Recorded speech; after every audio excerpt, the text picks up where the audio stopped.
Hello, everyone, and welcome to the Body Wisdom Podcast, where we discuss the mind-body connection and its relationship to health and well-being. My name is Tami Bulmash, and today's lovely guest is Imogen Ragone. Imogen is joining us all the way from Wilmington, Delaware. Imogen completed her Alexander Technique training at the Alexander Technique Center of Virginia.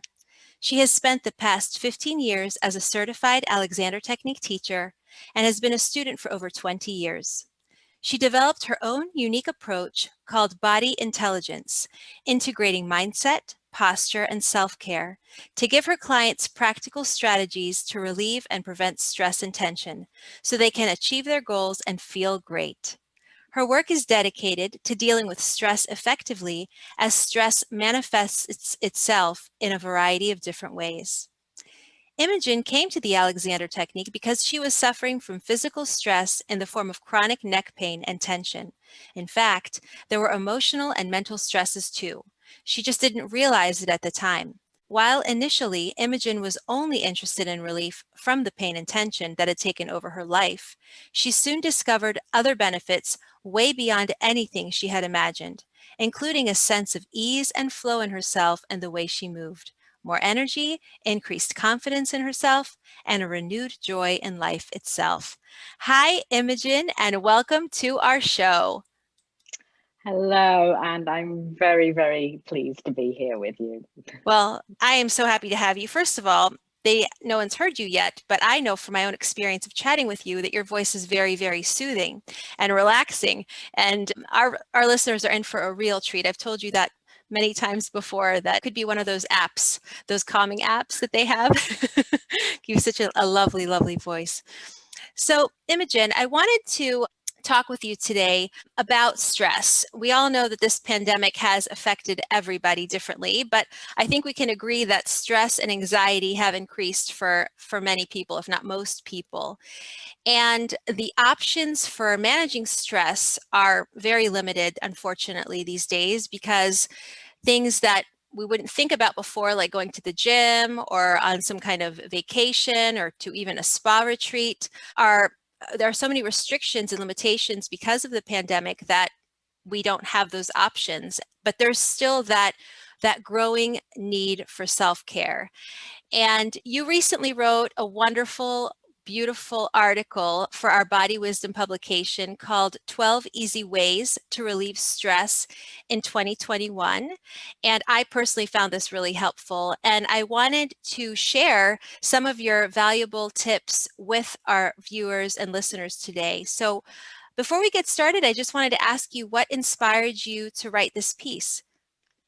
Um, well, it was actually kind of what you've been saying, that a lot of the ways that people might think of taking the care of themselves involve other people going somewhere, having something done. And even without the pandemic, I don't think that's the only way to practice self-care.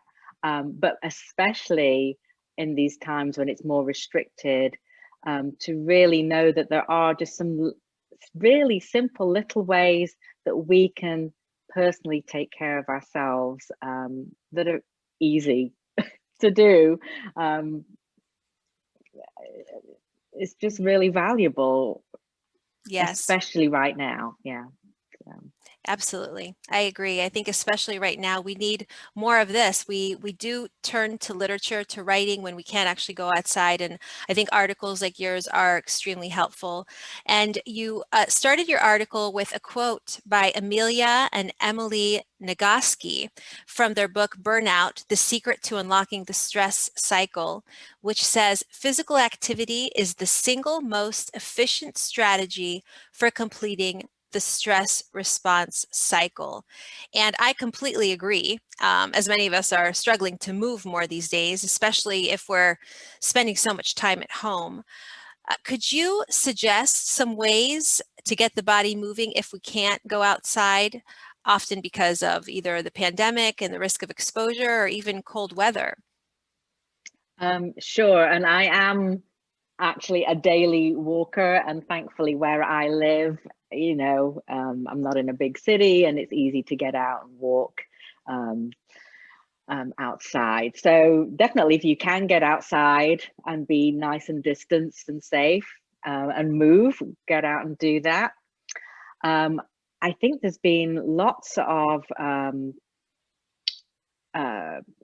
online classes that have moved online, yoga and various other fitness classes. People have been really creative, so there's very many ways that you can, you know, if you don't know enough to guide yourself through a practice or a routine, there are loads of online options, and of course there's YouTube videos on everything. One thing I do inside to move my body is I like to do a little bit with little weights, you know, osteoporosis and what have you, and my age. But I had to make this fun because I'm not going to just sit and do some reps, and it's just not fun for me. So I put music on and I dance around. No one's here. Close the doors. Dance around, just trying to move them in all sorts of different ways, but having fun with it. And you know, this is a I'm letting my secrets out, but I basically put disco music on. That's fantastic. That sounds like so much fun. Like, you know, I think about like going back to Jane Fonda, and I think it was Kathy Smith or something that I did when I was like a kid. But you know, the workout videos, like they did that. Those are fun. Those are really fun. Getting some of the 80s and 90s music. Yeah, and 70s. So yeah, so that's but as well as that, I mean, just simply, we don't have to think of it as doing 20 minutes of exercise, doing an hour of exercise, just stretching your body out, just getting up and moving away from your screen, which a lot of us are on even more, just for a moment, just to move around your room and come back. It doesn't need to be even just really simple things like that, rather than just being stuck in front of this device. Your article is filled with so many practical tips, wonderful, easy to do tips. And I wanted to know if you could share some of them with our listeners for ways of reducing stress. Sure. So we've kind of touched on one of them already, which is to, if possible, get outside in the fresh air. And of course, we've all learned that being in fresh air and lots of ventilation is very helpful for being safe during the pandemic too. But obviously that's not always possible for people. Another tip on my in my article, and I termed it greening your brain, green your brain, which is a term that came from a writer, Cheyenne Bylock. She wrote a book called How the Body Knows Its Mind. And she talks about this concept of greening the brain as that it's really important for us to have sort of connection with nature. And that's not necessarily getting outside. There have been studies that show just living in a place where from your window you can see some green or a tree or something, compared with if you just got concrete, has a positive effect on people's health and mental well-being and all sorts of stress. So there's just many positive effects. And it's been shown that even looking at pictures of nature has a beneficial effect on our level of stress. So I just thought that was amazing, that you could just look at some pictures of trees, mountains, the ocean, whatever, you know, speaks to you. And maybe especially right now when we can't go to all the places that we would like to go. So maybe it's a little bit bittersweet, but we are still getting some of that connection to nature. I was thinking when you wrote that, and I read it, and I loved it so much about the green, you know, green piece, if you will.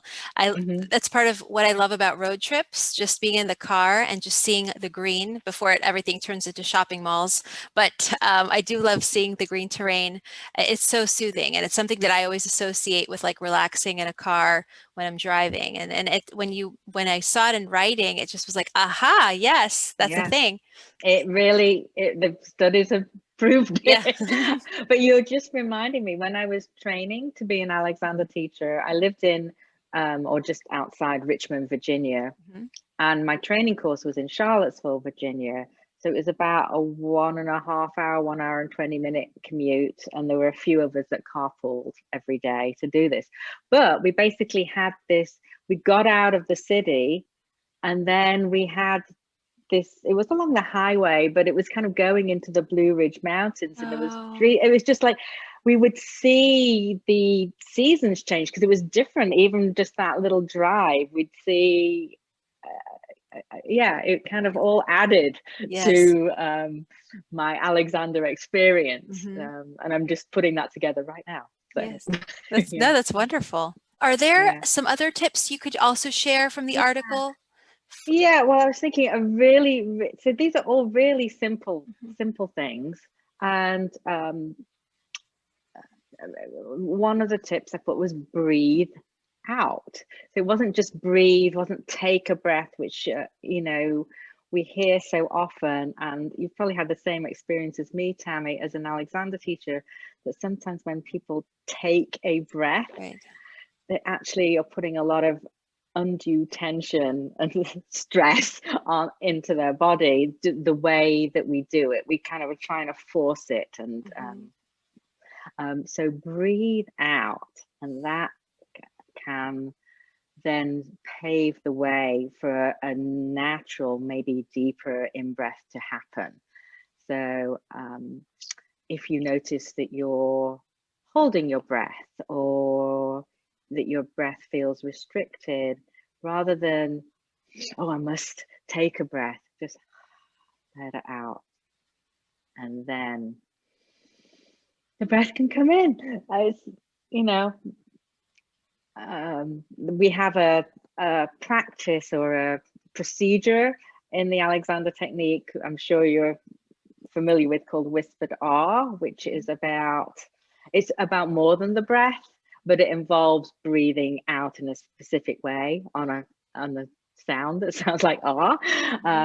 But in a much simpler sort of version of this, you can just simply let breath out through your lips as if you're very gently blowing out a candle. I like that image, so it's not forceful. If you blow too hard, the wax is going to fly everywhere on the candle. So just nice and gentle. And then you just let the lips come together. And it's really hard to describe breathing exercises. We don't like the word exercise, but you know what I mean. Yes. And be modeling them at the same time and talking. But you can kind of go through a little sequence of just letting the air out through the lips, closing the lips, allowing the breath in, maybe do a sequence of 3, and then just let your breath come back to normal. And it's just amazing how this, like taking that, I don't know, less than a minute, 30 seconds, something like that, can have a calming effect to our whole nervous system. Yeah, your voice has such a calming effect. I'm already noticing my breathing changing, listening to you and also talking. And I think that that's part of what's so helpful for students that come for lessons, is kind of this explanation and giving them permission to not tighten and not get anxious about wanting to perform or do this right. Like, I'm going to show you I can breathe, and just kind of thinking about the breath differently is not to try to do it, to undo the habit, rather to add another habit. Yeah. And I know even taking it further back from even working with letting a breath out is just simply to stop and notice your breath, not trying to change anything, but even that act of noticing brings your attention to it, and usually your breathing will free up a little bit. So I love that. I really thought those 2 tips were phenomenal. And I wanted to also ask you about the smiling tip, if you could share that one. Well, it's very easy. Like if I'm smiling, it's really hard as human beings not to respond in kind. And, you know, smiling is, our body is giving our, well, we are giving ourselves a signal through what we're doing that everything's okay, things are nice. You don't smile typically if things aren't going somewhat well in that moment, right? There's interesting studies that have shown that even I think they were given like a pen or a pencil or something to have between their teeth, the people in the study, so their mouth was put in the position of the smile without them being told to smile. I don't have the exact reference with me right now, but even that was shown to have a positive effect on their mood. So there's something about smiling, but it's so interesting. I was in a conference a few years ago. It was a national women's conference in Philadelphia, and one of the speakers had us turn and smile at the other person just for a few seconds, and it was really, really hard not to smile back. And it was just interesting, out of this conference of thousands of people, you know, maybe 1% of the people did not smile back. You know, wow. It was, you know, it's just, you know, you've got to have something really serious going on inside not to kind of respond in that human way. So it's a great little stress relief for yourself that will serve everyone around you too. Oh, so. I believe that. I think smiles are the greatest free gift you could give somebody. I know that when you get like an unexpected smile from, at least I can speak for myself, that unexpected smile from a stranger just can change a mood instantly. It just sets the tone, and it's a generous thing to give people, and a very easy, free thing to give, and it's contagious. And something that I remember you had a bigger project on a while ago with laughing, and I really took to it. I became so interested in it. You wrote another article for our publication about the power of laughter, and I loved that. I wanted to really talk about that a lot today because I think laughing is so healthy. I really like watching comedies right before I go to bed because they put me in such a good mood. I love laughing. Laughing just feels so good. And I think it's a nice way to kind of end the day on a high note. And I wanted to ask you if you could explain a bit more about why laughing is such a great stress buster.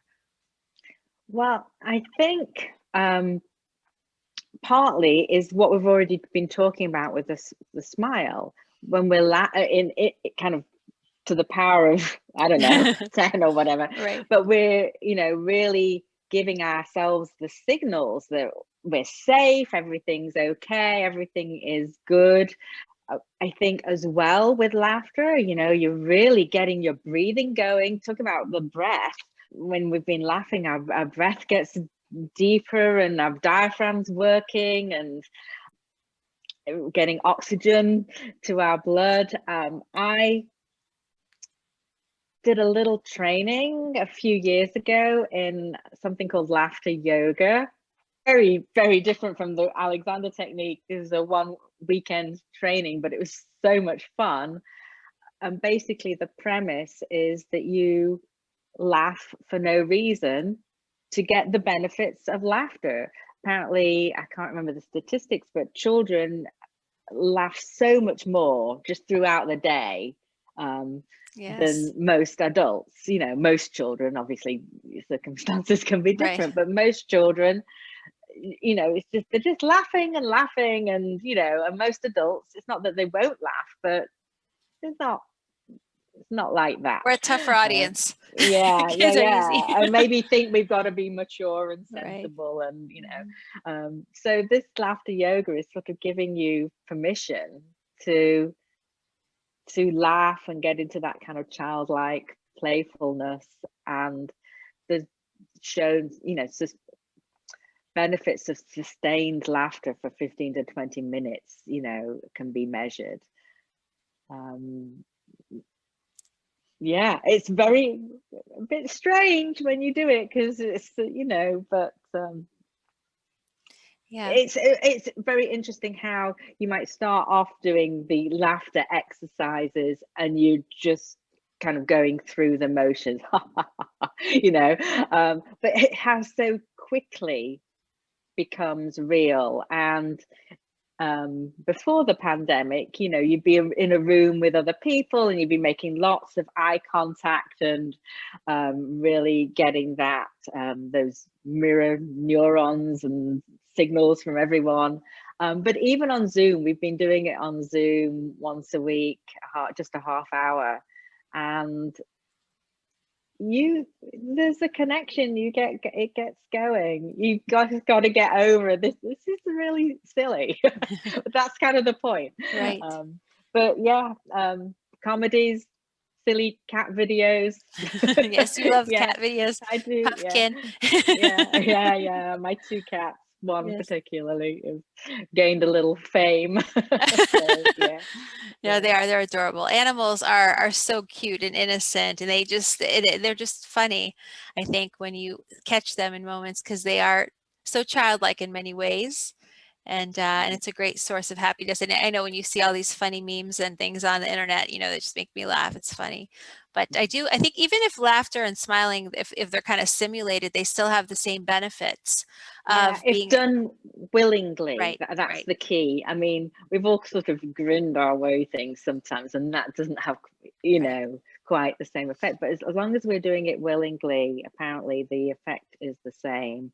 right. And I did want to just tie in to Alexander technique that there was a first generation teacher called Marjorie Barstow Mhm. who said something along the lines of, you know, you always move better with a smile, and this work is too serious to be serious about. And a lot of teachers, I know my first teacher really tried to have an attitude of playfulness around when we're learning. And I think that ties in to Yes, um, I yeah, think to the I think it's laughter and the important. smiles. Yeah, I do yeah, think our work can be, you know, very serious at times. And I think, and I think you, and I think also Claire Maxwell, who I had on the show recently, she's very playful. And this kind of leads me into, one of the other things that you mentioned was connecting with others. And I had the opportunity of chatting with you. I don't think I spoke with you for a while in a Zoom type of format, but it was so nice to see you and some other Alexander Technique teachers that I otherwise would have never met from Europe and from the US. And we all kind of connected, and Claire was so playful, you know, and doing all these fun things, and we got to connect. And even if it's not in person, just being able to connect with other teachers and just see, you know, what they were doing in their corner of the world, what they were cooking, you know, for dinner and that sort of yeah. thing. It was so much fun. And that's, you know, part of what we've all been experienced because of this pandemic. Like a lot of us can't see our families that we'd like to see, our extended families, and our friends. I miss my friends dearly. I just want to give them a hug, you know, and it's hard, but being able to at least have this technology that allows us to interact has been really helpful. So I wanted to also ask you if you have some other suggestions for people in ways that they can connect now during this time of stress and uncertainty. Well, I do think finding ways to connect with others, even if we can't see people in the normal way in which we would dearly love to do that, is really important. And like you say, it's amazing. Just we're so lucky to have the technology that allows this to happen, to have the Zoom calls, you know, with colleagues and friends. I did a happy hour with friends. Oh, that's fun. I my husband and I over the holidays had a Zoom with a couple we were very good friends with in Virginia, and it was so nice to do it. And we don't see, since we've lived in Wilmington, we don't see them at the holidays. We don't see them very much at all. But it was only now that we thought, oh, well, we could actually Zoom with them, and it was so nice. And I hope that some of these things carry over afterwards, because we can't always see the people that we are close to. And You may have noticed from my accent that while I live in Wilmington, Delaware, I'm not from Wilmington, Delaware, and I'm not from Richmond, Virginia. I'm from England, so I've got really dear friends that I connect with regularly on Zoom or FaceTime or Skype from the UK. Which I was doing some before the pandemic, but we've been much more regular through this time to support each other. I have to say, even getting a text from a friend, it's a connection, and it's, you know, an email, a text, a phone call, even social media, when used judiciously, Right. you know, can help us have those connections. I know that you and I are in some nice groups for Alexander teachers or people interested in the Alexander technique on Facebook, and it's a lovely way to connect over something that you're, you know, interested in together. So there definitely are ways. And laughter yoga, we're doing that online now. So yes. It is. No, it's wonderful. You know, it just makes me think, because I haven't been able to teach since March. And this is part of why I wanted to start the podcast, was because I guess I didn't think it through as like connection, but I guess it was thought somewhere subconsciously, but it's so much for me. It's such a pleasure for me to connect with teachers like you every time that we have a show and check in. And these are things that I would have otherwise not been able to have this much time talking to you unless we were at a convention or a meeting, which happens like once a year. But it's been nice to kind of get a sense of so many different teachers, so many different styles, hear what's happening in their corner of the world, what the weather is like. So in a way, I think that this pandemic has made the kind of contact and the connection more in depth, maybe more meaningful also, because there's more focus, I think, when we're connecting this way rather than getting distracted. I think that I'm very much in the present moment when I'm connecting with someone in this format. It's something that I cherish very much. Yes, I think you might be right. There's something about maybe to do with the moment we're in too, where we really understand how important the connection is. You know, when something's taken away or harder to get, we understand that more. And I'm thinking, you know, this is lovely for us to connect, but I've watched some of the other podcasts that you've broadcast, and I wasn't there, but I still feel a connection to you and your guests and the work that you're talking about, the subjects that you're talking about. And so that's another way to connect. Yeah. You know, it's is. you know, when it's live in person, that's definitely more, but watching a recording of people that you know or are interested in is not nothing. No, I agree. I've had that same sense watching other people, like getting to even watch older videos of, you know, some of the older teachers that aren't here anymore, and just kind of, okay, so now, because I don't have so many other options of what I can do, and then you just kind of appreciate it in a different way. It's like time has forced us to slow down. I wanted to go back to your article, your brilliant article, and you also, in addition to the things that you gave for just kind of paying attention to what's around us and utilizing like the green, and also our ability to Zoom and connect that way, you also gave some tips on ways to access our own physical support and body management for stress reduction. So I was wondering if you could share a bit more about that too. Sure. So there are three key ones, I would say. And the first is to simply notice that you are physically supported. So Tami, right now, you can notice your feet on the floor and your sit bones or your legs if you're sitting. I'm not sure if you are or not. I'm sitting. I'm sitting. Yeah. Yeah. so that so that we can really know that we have this physical support, the ground that is here all all the time.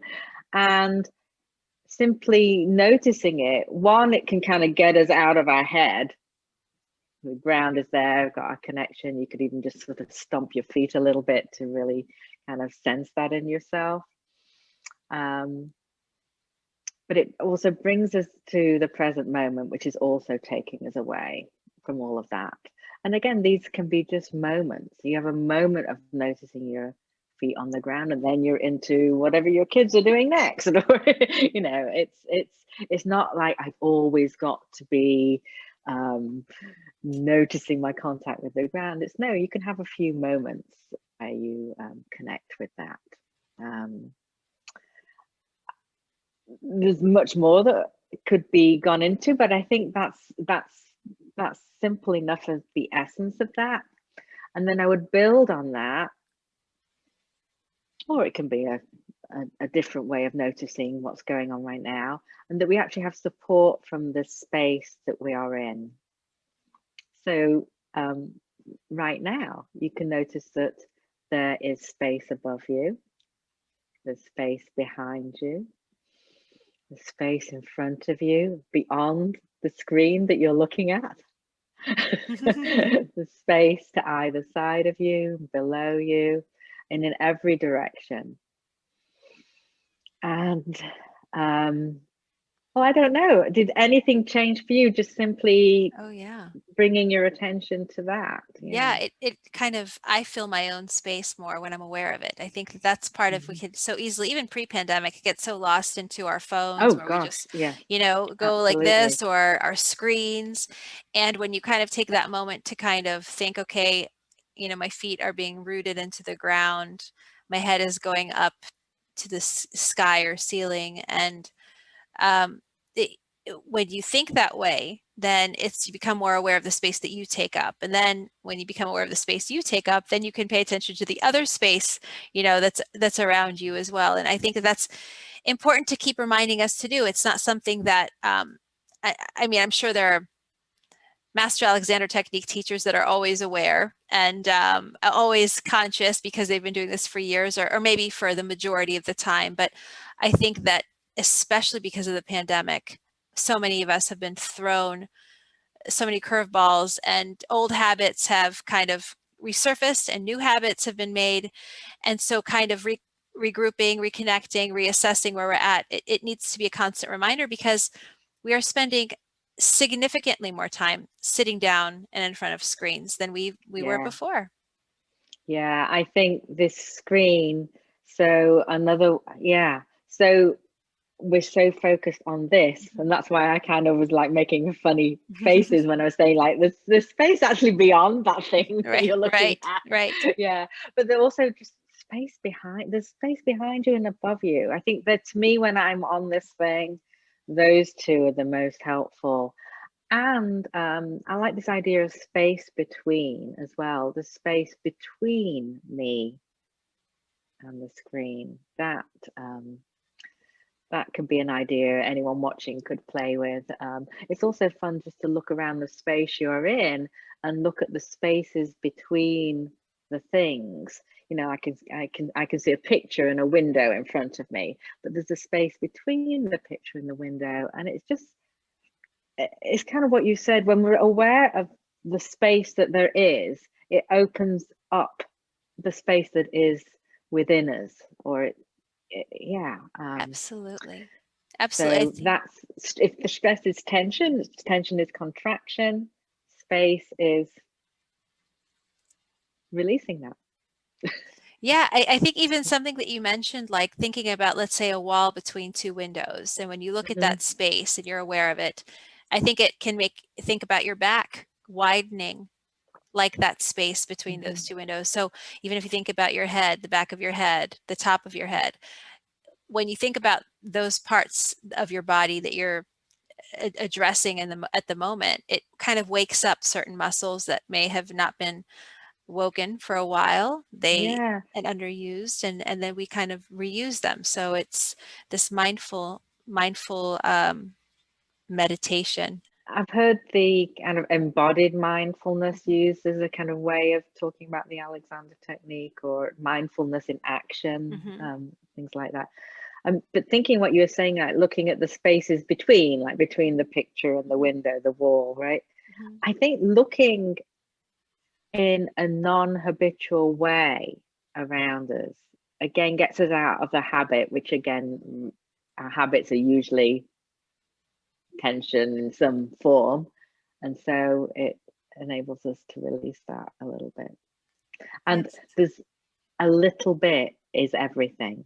Yes. It doesn't have, yeah. So we can kind of think, I want all my stress to just suddenly go away. And of course we all want that.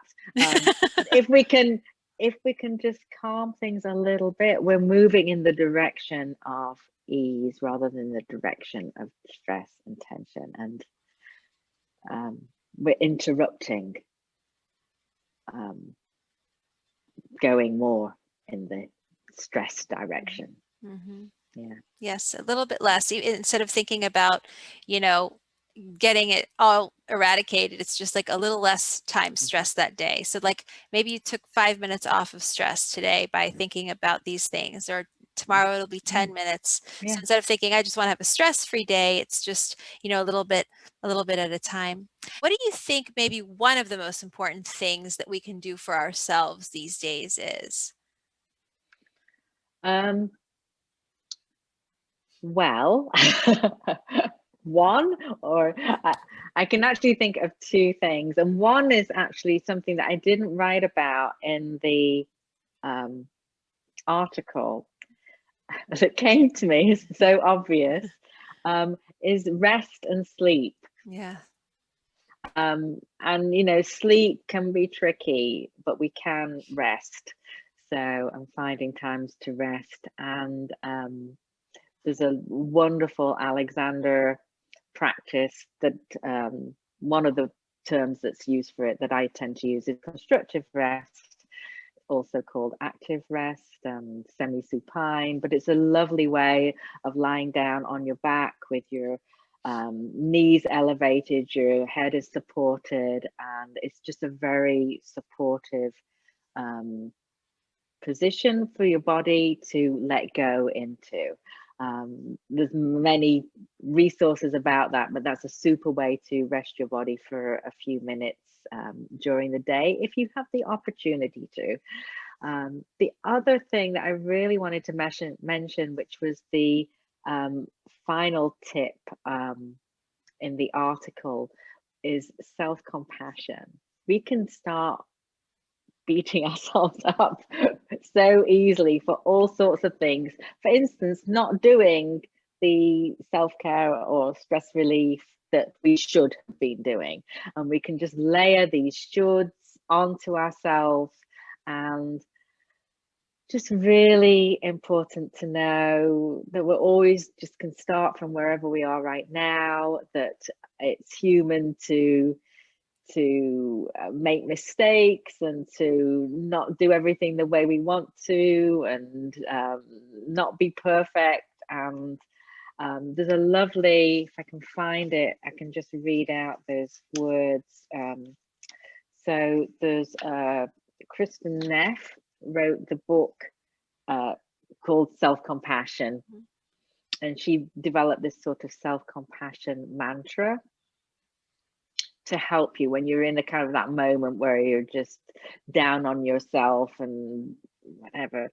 And this is the way she worded it for herself. This is a moment of suffering. Suffering is part of life. May I be kind to myself in this moment. May I give myself the compassion I need. And I think what's important, it's like really recognizing that these are universal things that make us human, and everybody, the circumstances maybe not the same, but everyone goes through moments and times in their life when they're challenged. And yeah. So That's wonderful. Yeah.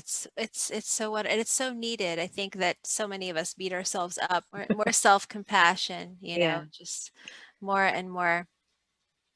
Mm. And the one point I really would like to make is that Please. um, self-care, self-compassion, being kind to ourselves, looking after ourselves for just even some moments, it is not selfish. This will help not only you, but everyone in your life. If you are more rested, more at ease, more spacious, more connected with nature, whatever the things are that you're doing, that's going to manifest itself in your whole being, that then the people that you're around, you've got more, you can bring more of your best self more often to whatever situation is going on. Yes. And I think we kind of get, oh, I don't have time to look after myself, I've got to do all of this, right? But even a few moments of taking care of you can help you do all of that. No, absolutely. Mhm. It's like they say on the airplanes that you first have to put on your own mask Yeah, so that you can put on the mask of the smaller person yeah, yeah, sitting next to you or your child. So I think that that's absolutely right. yeah. Imogen, is there anything else you would like to share with us today? Um, well, I'm sure we could talk for a long, Well, long I time. enjoy talking to you. I actually think it's really good to end with the, um, self-care. And I do see stress relief and self-care, it's kind of the same thing. It's just a Mhm, different angle of how mhm, we're looking at the same thing. mhm. So yeah, find moments of self-care. And if you can just sprinkle a few moments into your day every day, um, it helps. I'm not saying your life is going to be perfect. The stress, it's not going to stop the stressors, but it will help you deal with the stressors better. It's wonderful. Thank you so much, Imogen. It has been such a delight. It is always nice to speak to you, and It's I lovely feel, to talk to you. yes, Yeah. I feel like my stress has just gone and dissipated, just listening to your Oh. voice for, about an hour. It's just like a Zen class. It's wonderful. So thank you so much. You're very welcome.